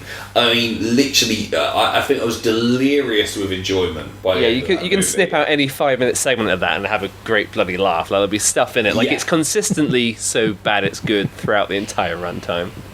Yeah, completely. And most recently, of course, was Police Academy 5, Assignment Miami Beach, which is definitely one of the most fun recordings for me we've ever had on the podcast with Dan Thomas, who's a Welsh comedian and podcaster. He's literally just launching his new podcast now, the Podcast with No Name, which is a Clint Eastwood filmography podcast. And he came on to do Police Academy 5, and that was just so much fun. Again, terrible movie, incredibly fun conversation. Well, I think you've already gone into this next one. What other podcasts do you both listen to? I've got a good kind of like revolving door of stuff, and it covers a lot of different topics. Like at the moment, there's a podcast called The Art of the Score, which is a fantastic breakdown of film scores done by these composers and music academics. It's an Australian show, and it's quite intermittent with its episodes. They sometimes go months without dropping one, but there's a good little backlog of episodes there. You got Fake Doctors, Real Friends, the Scrubs Rewatch podcast, which is just a joy of a time. Like, I'm so glad that started pretty much as soon as the first lockdown started, and it's been a real ray of light through this year. You got one called Finding Desperado, which is back. So this was called Finding Drago, and it was this mini-series, 7-episode mini-series done by these two comedians as they investigated like a really strange thing that they came across, which was on the Wikipedia page for Rocky IV. It mentioned that apparently some guy had written like a kind of fan fiction sequel novel, and they became obsessed with trying to find out who it was. And it's this insane like serial style investigation into the truth behind that.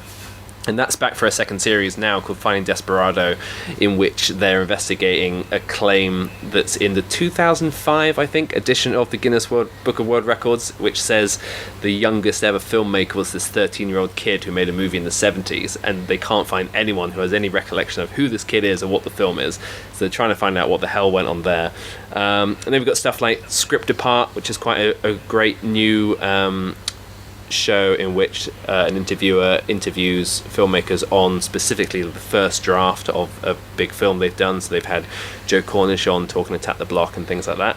And the A24 podcast is a great show where they deliberately pair up two sort of interview subjects to interview each other. So you've had people like Jonah Hill and Michael Cera sit down and chat to each other, and it's always people involved in various A24 projects, which is great. And then recently I've finally gotten on to In Voorhees We've Trust with Gawley and Rust, which was it used to be just a paid premium show with Matt Gawley from James Bonding and actor Paul Rust as they went through in Spocklight fashion the Friday the 13th series. So that's just becoming available now, and they're going straight on into the Nightmare on Elm Street series. And as a big kind of horror slasher fan, this is really on my wavelength.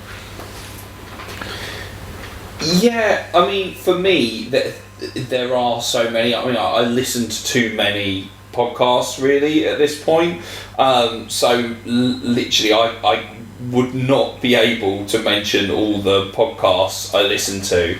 But I definitely want to look forward to every week is the Pilot TV podcast, which is hosted by two former guests of Spocklight, James Dyer and Boyd Hilton, along with Terry White, who's the editor of Empire Magazine. And that is just a show where they talk about basically cinematic TV, kind of prestige television. They just review all the latest shows each week, and that is for someone who's kind of very passionate about cinematic television, that's a huge one for me. Definitely a lockdown treat has been Talking Sopranos. For me, I consider Sopranos to be the greatest work of narrative fiction of all time. Like, I absolutely kind of slavishly adore it. and Michael Imperioli and Steve Sherper, who were two of the main actors in the show, have actually started a rewatch podcast of it where they're recapping each episode by episode and interviewing loads and loads of kind of people from the show, because obviously being that they were two of the main cast members, they have that access to get on kind of everyone from the show who's been involved in it. So that's a huge one for me. The Adam Buxton podcast, that's always kind of, just a comfort listen. As you know, if you're into Adam Buxton and his humour, it's just a delightful warm hug of a show. Sun Double Deep, obviously I'm biased because one of my best mates is now on the host of the show, but I loved it beforehand as well. It used to be hosted by Daryl, Jeanette and Ben, who had a baby and unfortunately had to quit the kind of show.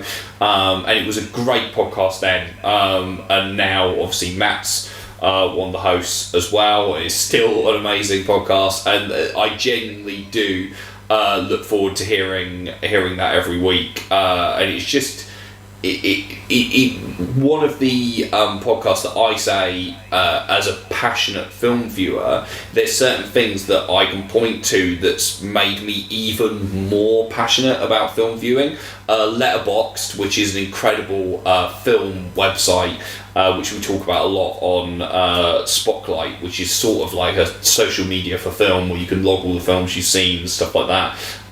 Really made me more passionate about kind of film viewing, and then listening to Sun Double Deep made me even more so. I think mostly because Daryl, one of the hosts of the show, somehow watches more movies than any other human being on the planet. I literally do not understand how he managed to watch the films he does while working full-time jobs and stuff like that. Two jobs. Don't get it.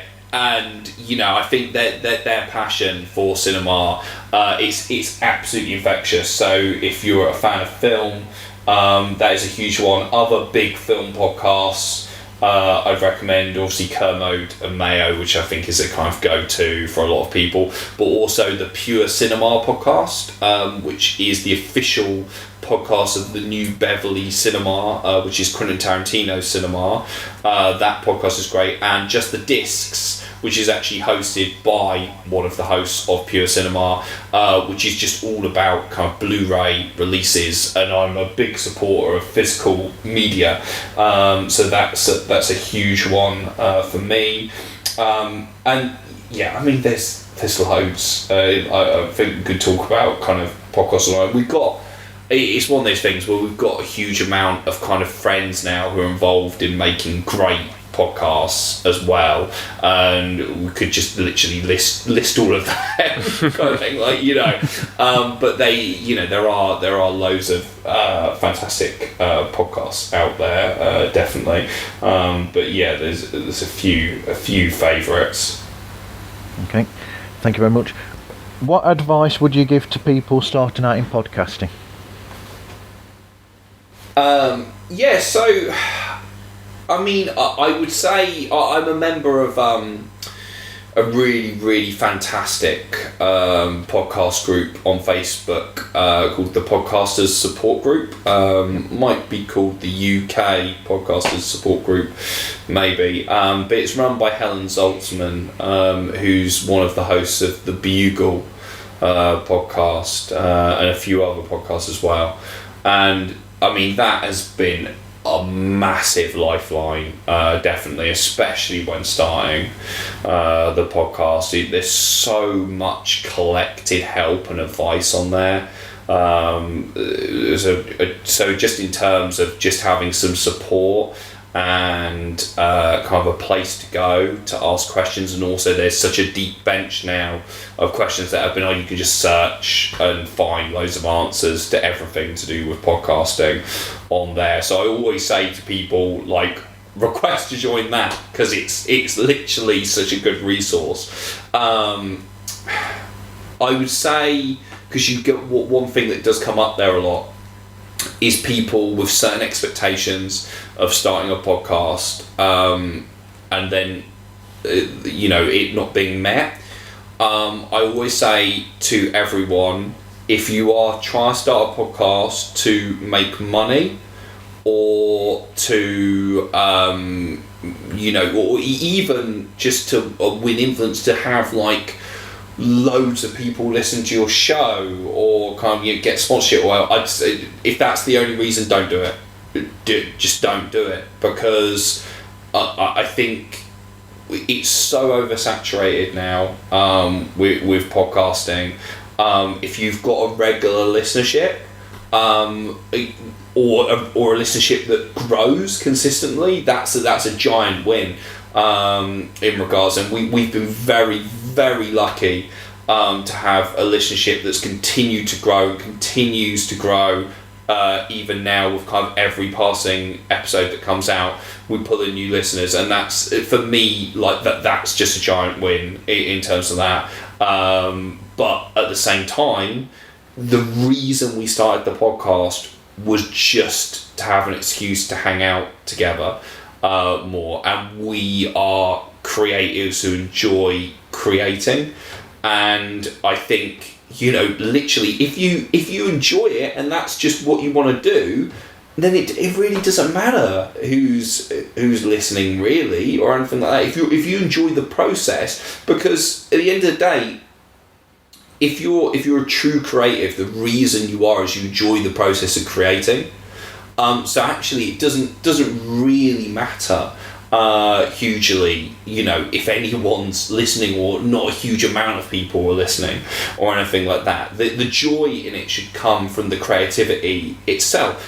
Now, if you do it for a year or something and no one's listening to the podcast, you may find yourself going, oh, well, maybe I'll kind of resource my creativity in something else, and try something different, kind of thing. Like, maybe that's for the best. But at the same time, it's just, never go in expecting anything from it.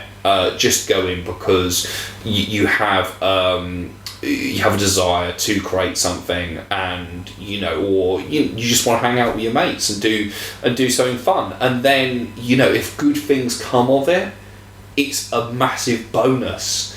It just is, like I say, like when we started the podcast, I could not have dreamed that literally a year after starting the podcast, we'd be sitting down with kind of one of the most iconic film directors of the last 50 years to have a chat with him. I couldn't have dreamed we'd get to that place within such a short time. I wouldn't have dreamed that we'd still be doing the podcast now, or we'd kind of built the relationship that we have, or anything like that. But those are all just bonus kind of features. Whatever the case, I'd have had a great laugh with my two best mates in the world. That's it. And so I would just say, just go in with that approach, and anything good that comes to the podcast is just an extra, it's just a bonus. I think really psychologically that's the best way to approach it. Yeah, absolutely. I mean, to add to all that, that's it. Like we came to it with very pure intentions. Like we weren't kind of kidding ourselves or anything. We weren't being naive. We were just like, if it's just an excuse for us to get together, then we're winning. And I think that allowed us to focus on the show and look about growing it without lofty expectations that might have crippled us early on, or put us off. Like we had no reason to be put off, because we were just kind of diving in.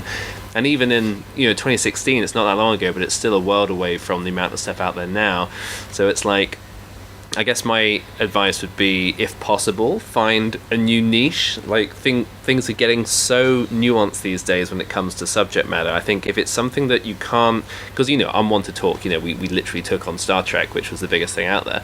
But if you can find a new angle for something, that's great. And on top of that, if it's something like, say you were just starting a bunch of my mates will chat movies show, and it's something that on paper is endless. It's like, we'll just do this week by week till whenever. That can be quite daunting, I think. Whereas if you have something that has at least some sort of, not necessarily endpoint, but structure to it. So with us taking on the 13 movies, we figured that's the first year of the show. If it's something that has a finite goal to it, or end to it, or even something that can change as it goes on, I think that's great. I think if you can be consistent in the show, that's fantastic. Like if you're kind of changing things up as you go, or your technical aspects will hopefully get better as you go. We started in a certain way, and then we've gotten better as we've gone.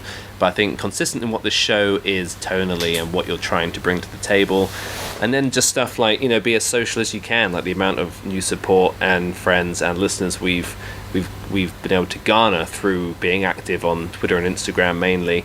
I think that's such an important thing, and I think you will find your circles. If you find it's like a graduating class of school. Like I think you become like the year, or the class of whatever year, and if you start your show at the same time as another show and you both kind of rise at the same time and you become friends or guests on each other, then you can piggyback off each other and really kind of find your people, as it were. And so on top of that, just supporting each other as much as you can, whether that's leaving reviews, ratings, talking about it, talking about each other's shows. I think just word of mouth has always been the way podcasts have kind of gotten by, especially independent ones started by people in their houses as opposed to sort of studio-led funded things as well. So I think in terms of the indie scene, it's definitely you just got to support each other and keep pushing on. So it's definitely possible. There's definitely tons more. There's infinite stuff to talk about. It's whether you're fitting the bill, you're tackling the subject in the right way, and whether you've really got the passion to stick it out and give it a go.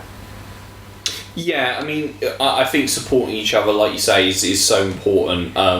We wouldn't have kind of got to the place that we are without the support of a lot of other like incredible podcasters along the way, and people just willing to give their time, their support, and building that networking and kind of just building friendships is really important. Obviously that's rewarding in its own way as well. And yeah, I mean, it's one of those things where I think as much as the desire to create as well, I think you also, like you say, you have to have a good angle on kind of what I do think think about why it is that you're kind of creating that podcast and what your kind of desires with it are, what your reasons for it creatively being as well. I think it is important,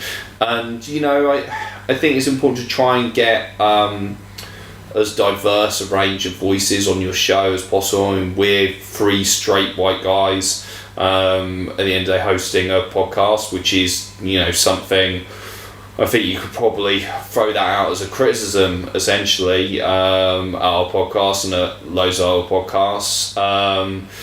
But I think we have always tried to get a reasonably diverse range of voices on the show.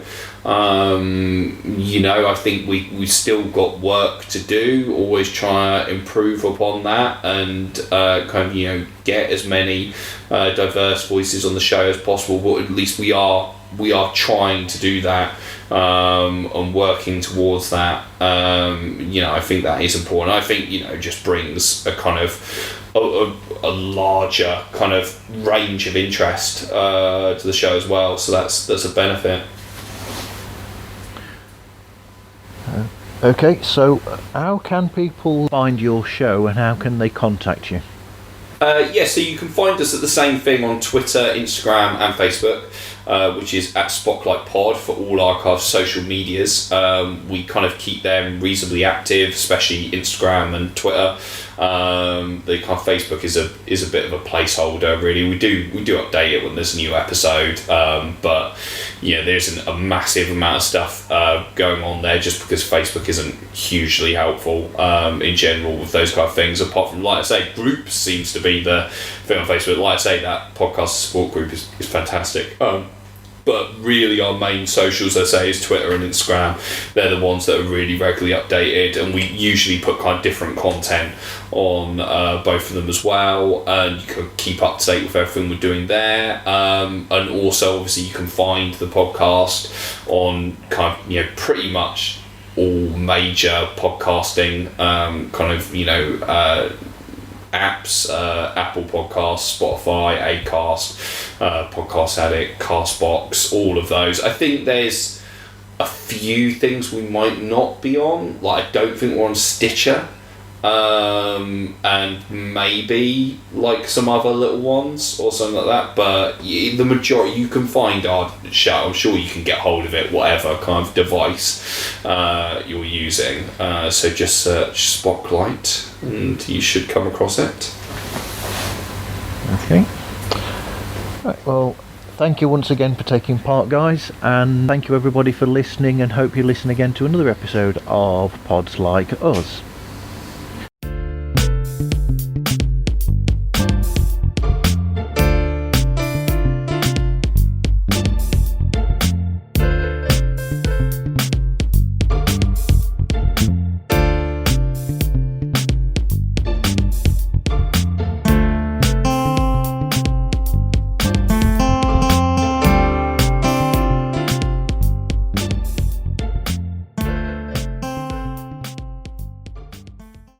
Rawhide with Eastwood. So that might be a good one to get like Dan on, or so I'll do a crossover with his new podcast when it comes. Yeah. So yeah, you right, mate? You back? Hopefully back. Okay. Cool. Nice one. Shall we start it up? We can do, yeah. Cool, man. Yeah. Cool. I think if we're all recording separately, if one of us drops out of the call again, but our record's still going, then it won't matter. Yeah, it should be fine. Yeah, because we've had that before, haven't we? Yeah. Martin, do you want us to do like, a clap or something so you can sync these up? I've got the guide anyway that I'll use, and then I'll just line it all up with the guide. Okay. Zoom. Cool, mate. Yeah. If you're confident and comfortable, that's all good. So I'll just start recording mine now. Yeah, I'll start recording now. Cool. Okay. Right. Let's have a look. Whenever someone asks me about recommending podcasts and stuff, I'm always like, should I just mention all of the podcasts my mates host? Well, yeah, now that we're at a stage where, like, we've got nearly double figures of podcasts that our mates do. Yeah, exactly. Well, that's it. For this question, I looked. I've got about 33 podcasts I listen to. I whittled it down to, like, 8 that were that lot I just mentioned, that were kind of not all the obvious ones, not ones that our guys had done, and then be like, I'll just say these few, otherwise I'm just listing everything I listen to. And also, I've guested on loads of podcasts, so, you part of you was just say all of those, but you're like, you can't be just mentioning all the ones that you've been on. You're just you should listen to this, specifically this episode. Listen to this one, this episode. Oh, there's an excellent episode on Dead Man's Shoes. I think you should listen to it. And yeah, I mean, obviously, bygones, like I mentioned earlier, I think so. It's that thing of it's difficult, man. Like it's nepotism. Yeah, exactly. And also just listen to so fucking many at the end of the day. There is so many, probably you can't mention them all. So it's just difficult, man. It's difficult. But yeah, I mean, with SDD, it's just that is a genuine one, because I'm like, well, I loved that show anyway. Yeah, beforehand. Without you, at the end of the day, and even if I didn't know those guys, I think I love it, still. So I'm just kind of like, yeah, that's a genuine, completely, like I can say. Plus, I'm a fucking patron, mate. So, I'm obviously a fan. So, yeah. I can't think of what's coming out next. It might be. It's in a minute, isn't it? It's at midnight. Oh yeah, we'll find out. Oh well, that'll be Endgame. Endgame, yeah, and then my mini-so deep cuts this week or next week. I chatted a few tracks from the A Fantastic Fear of Everything movie. Oh yeah, your love of that film. Although I can imagine that the soundtrack would be one of the best things, because it's the Cooler Shaker guy. Yeah, well, as I did it as a mini-sode, I just mainly talked about the main theme, which is really kind of Danny Elfman sounding, and then one song in the middle. Does he do his own score, which you would think he would, as he is a musician? He's involved in it. It's Michael Price, and Crispin Mills is credited on some of the tracks. Right. But it's cool. It would be funny if he just soundtracked it all with Cooler Shaker. Just suddenly comes out, he's like, hush, I'm glad I've come in for this bit. Hello, mate. How you doing? Cooler Shaker, top band. Yeah. Well, Matt was just talking about the lead singer of Cooler Shaker's gone on to become a film director. He's directed a couple of movies now, and Matt's talking about one of them on Sun Double Deep, his other podcast. So we were just chatting about that a bit, and just saying about how it's with podcast recommendations, it's impossible to kind of mention everyone who you listen to because just too many. Definitely too many that I listen to. Some people would Yeah, say. 100%. Okay. It's been a pleasure, mate. Thank you very much. Really enjoyed it. Why did you start your podcast, Martin? Because I will soon be 50 years old at the end of this month. I just thought I want to do something completely different, and some friends of mine, they started a podcast before the word podcast I think even existed, to be honest, because they worked for a radio station in Mansfield. And just decided that when that finished, that they'd carry on doing their own show, and it basically got onto internet radio stations, their show onto those, and so they do a podcast called Punky Radio. Okay. And they said years ago that I should have a try at doing a podcast, and I just seem to have found myself being, as you've seen through my socials, a bit of a podcast addict. So in a way, it's almost like a natural thing where I thought, well, how about I actually start and get to know these people that it's almost like when I've listened to shows when I'm at work, because I listen in the van at work while I'm driving around doing site checks and whatever. It's almost like the old adage of it's company while you're there. And I thought, I wonder what these people are actually like. So I'll contact them and see if they want to chat and make a show out of it, basically, and hope that people will get interested in those shows themselves, and it will give them something to listen to. So there you go. That's it in a nutshell. Yeah, it's a great idea. How did you find our show? Because I'm a Star Trek fan.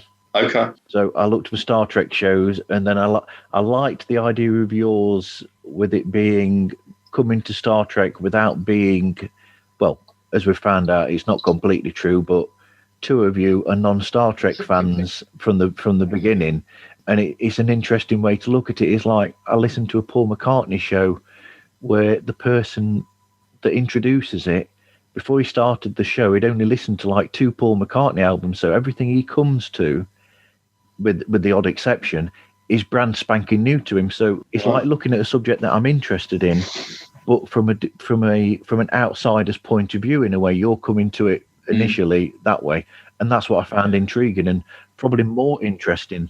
Yeah, I totally get that, because I can see how, like, if you're a big fan of something, you get a perverse thrill introducing something you like to new people, and that's what kind of this thing is, where it's like, well, I know all about this stuff and I love it, so I'm really intrigued to see new people's. I think that's why stuff on YouTube, like reaction videos, are so big, where you get all these young like film YouTube people now posting up their reactions, like, I'm watching Die Hard for the first time, and you're like, what, how have you never seen this? And there's always these massively well-known things, but they're saying, I've got no idea what happens, I haven't seen this before. And so you kind of get drawn in, be like, what would a new person's reaction be like? Because I thought everyone in the world had seen X, Y, and Z by now. And finally it's like, oh yeah, of course there are people who are still new to these things. Yeah, completely. I think that definitely has been a benefit to us, in terms of, just because, like you say, it's a way of standing out from the crowd, essentially. From all the people, kind of, the proper hardcore Trekkies, chatting about Trek in such. And I think sometimes, even if they're brilliant podcasters, and there's plenty of great Star Trek podcasts out there from hardcore fans. I think sometimes maybe it can come across as a little inaccessible to people if they've kind of not if they're not as well versed in the world of Star Trek as the people hosting the show are. So if you're consistently approaching it from the idea of approaching something in a fresh way, even if you're learning more about it yourself, I think just immediately just makes it more accessible. Well, even as somebody who, I admitted this from the off, being a fan from the 70s, from watching it as a kid, the repeats, listening to other people come into it from a fresh point of view refreshes my own thoughts then, because then that makes me look at it from a different angle as well, and I might think, oh right, I didn't actually spot that, and I've watched like this. I've watched like the Enterprise incident that many times, and wow, they spotted that, and I never saw that any time that I watched it, even though it's one of my favourite episodes of the original series. Like Balance of Terror is also one of my favourites, but it just it gives you another way to look at something, or me another way to look at something that I was already a fan of anyway, but it gives me it changes it can change how I look at things, and I think that's always a good thing with any form of art. Yeah, no, 100%. Definitely, mate. Yeah. Right. Is there anything that you think we didn't touch on that we should touch on? And editing? I don't think so, mate. I think we've covered quite a lot at the end of the day. Yeah, pretty in-depth oral history there. Yeah, pretty extensive at the end of the day. I was just interested, mate, just to hear your own kind of journey of that stuff at the end of the day. I think we've covered a lot, really. That's good. Thank you. Well, thank you again, guys, and I'll let you get on. Okay, thank you very much. Okay, mate. Cheers, awesome. Man. Cheers, man. Much appreciated. Look after yourself, yeah. You too. Hopefully, keep in touch. Yeah, 100%, mate. Yeah. Let us know when this is going to be out and everything like that, and obviously we'll share it on our kind of socials and all that kind of stuff. And we'll go from there. I'll drop you a message about it. Okay. Thank you very much, mate. Mate, I'll talk look to after you. yourself. Awesome. Cheers, mate. Have a good one. Cheers, guys. Bye. Bye.